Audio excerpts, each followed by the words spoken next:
Welcome বন্ধুরা, আরেকটি নতুন ভিডিওতে সবাইকে জানাই স্বাগত। বন্ধুরা, রাজ্যে 2026-এ কিন্তু বিধানসভা ভোট রয়েছে, যা রাজ্য সরকারের কাছে খুবই গুরুত্বপূর্ণ একটি ভোট। আর এই ভোটের আগে যে বিভিন্ন চাকরির নিয়োগের পরীক্ষাগুলো হবে তা আমি কিন্তু আমাদের চ্যানেলে বারবার বলে আসছি। আর সেই মতো কিন্তু নিয়োগ প্রক্রিয়াগুলি এবার শুরু হয়ে গেল। হ্যাঁ বন্ধুরা, আপনারা দেখেছেন যে গত বেশ কয়েকটি ভিডিওতে আমি বলেছি যে বিধানসভা ভোটের আগে রাজ্য সরকার অন্তত নিয়োগের পরীক্ষাগুলো নেবে। নিয়োগ করবে কিনা সেটা পরের কথা, কারণ নিয়োগ করলে তো বেতন দিতে হবে। আর বেতনের অর্থ ক্যালকুলেশনটা বর্তমানে যে সরকার রাজ্যে রয়েছে তারা খুব ভালোই বোঝে। আপনারা অবশ্যই 11 বছর ধরে বুঝতে পারছেন বিষয়টি। তবে নিয়োগের যে পরীক্ষাগুলো রয়েছে সেই পরীক্ষাগুলো অফিসিয়াল কোনো আপডেট না পাওয়া গেলেও হওয়ার কিন্তু একটি প্রবল যে সম্ভাবনা ছিল, যা আমি গত কয়েকটি ভিডিওতে বলেছি। হ্যাঁ বন্ধুরা, সেকেন্ড এসএলএসটির পরীক্ষা তো হচ্ছেই, সে বিষয়ে আপনারা ইতিমধ্যেই অবগত। এবং এরপরে আপার প্রাইমারির স্পেশাল এডুকেটর নিয়োগ করার জন্য কিন্তু একটি অফিসিয়াল খবর দিয়ে দিয়েছে West Bengal central school service commission.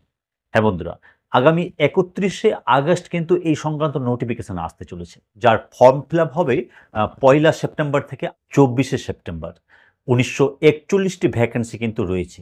এই পরীক্ষায় কারা কারা বসতে পারবে? এই পরীক্ষায় যারা স্পেশাল ডিএলএড ও স্পেশাল বিএড করেছেন তারা বসতে পারবেন।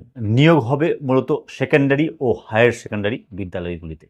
তাহলে বুঝতেই পারছেন, আপার প্রাইমারির স্পেশাল এডুকেটর নিয়োগ করার জন্য কিন্তু বিজ্ঞপ্তি আসতে চলেছে আগামী 31শে আগস্ট।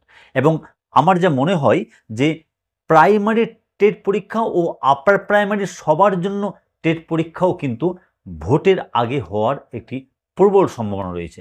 আপার প্রাইমারি তো হাইকোর্টের একটি অবজারভেশনই আছে যে মার্চের মধ্যে পরীক্ষা নিতে হবে, এবং তার সঙ্গে সঙ্গে প্রাইমারি টেট পরীক্ষা হওয়ারও একটি সম্ভাবনা কিন্তু আছে। তবে আপনারা আমার ভিডিওতে যারা কমেন্ট করছিলেন যে স্যার পরীক্ষা হয়তো হবে না বা নেবে না, তাদের উদ্দেশ্যে আমি একটা কথাই বলবো যে দেখুন, পরীক্ষা যে হবে সেটা অফিসিয়াল কোনো খবর পাওয়া যায়নি, মানে প্রাইমারি বা আপার প্রাইমারির টেট পরীক্ষা। তবে একটি সম্ভাবনা কিন্তু তৈরি হয়েছে। আর আপনারা যারা এই কথা বলছেন যে হবে না, তাদেরকে বলি যে যদি আপনারা প্রিপারেশন না নেন আর যদি পরীক্ষা হয়ে যায় তখন কি করবেন? তখন নোটিফিকেশন বেরোনোর পর যদি প্রিপারেশন শুরু করেন তাহলে কি কম্পিটিশনে দাঁড়াতে পারবেন? তাই বলছি, হারানোর কিছু নেই।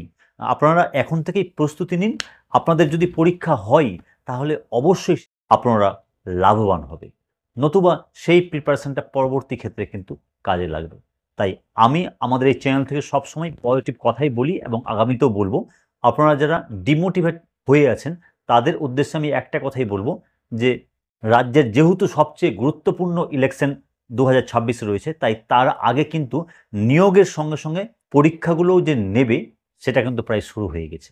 তো আজকের ভিডিও এখানেই, দেখা হচ্ছে পরবর্তী ভিডিওতে। ততক্ষণের জন্য সকলে ভালো থাকুন ও সুস্থ থাকুন। ধন্যবাদ।